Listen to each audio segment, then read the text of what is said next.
Well, 20 years is a long time in real estate, but if we cast our mind back 20 years to the early part of the century, the real estate market was really categorized by reasonable rental growth in most markets. So rental growth and occupational demand was quite strong. But of course, the major force was really high levels of leverage that were applied to the real estate market. And at the same time, property yields were roughly the same as the risk-free rate. But leverage was kind of throughout the system. And of course, that then led to the global financial crisis later in that decade.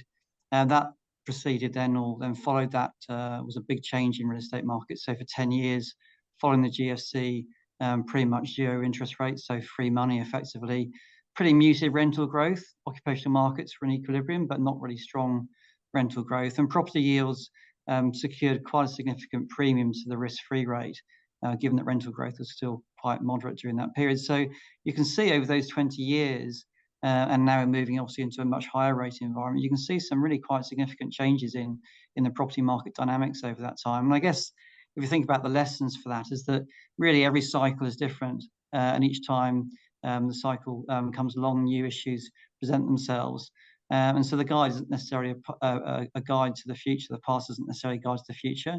But I think what's enduring through all that period is that real estate can provide a diversified exposure for a multi-asset portfolio.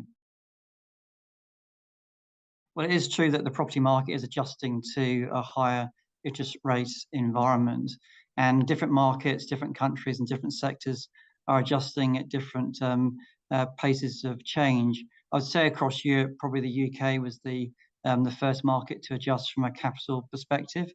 Really during the second half of last year, we saw significant falls in capital values in the UK to reflect the higher interest rate environment.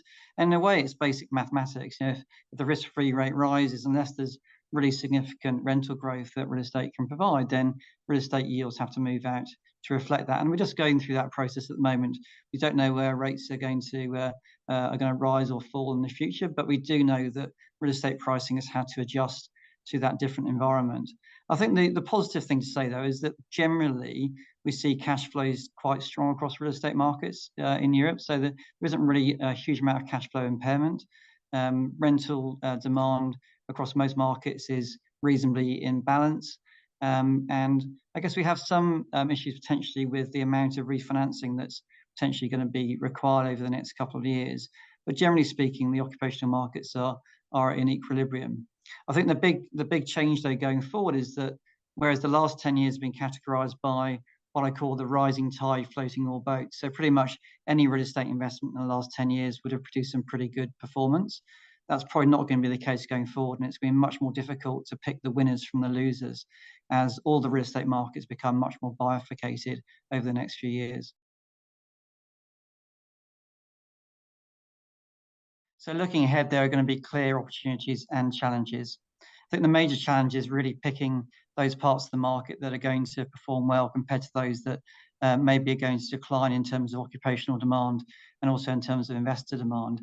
But for us, there's some clear areas where we think we can invest capital sensibly over the coming years. So firstly, we'd say real estate debt in European markets. At the moment, you can basically get equity-style returns from debt. Obviously, there's a much less risk when you invest in debt investments. You maybe don't get the upside, but the underlying risk we think is a good profile at the moment for real estate debt across Europe. Secondly, I'd say value-add investing for equity investing in real estate.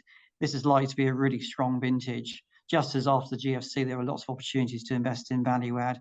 We think value-add will be an interesting proposition going forward, really buying buildings that are either distressed or dislocated in some way and being able to provide capital in a relatively capital-constrained market, we think can deliver some really attractive returns.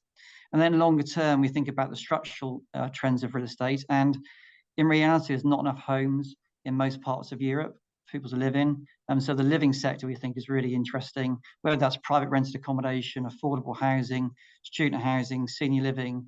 We think the supply and demand dynamics of those markets are likely to be really strong and deliver some really attractive rental growth.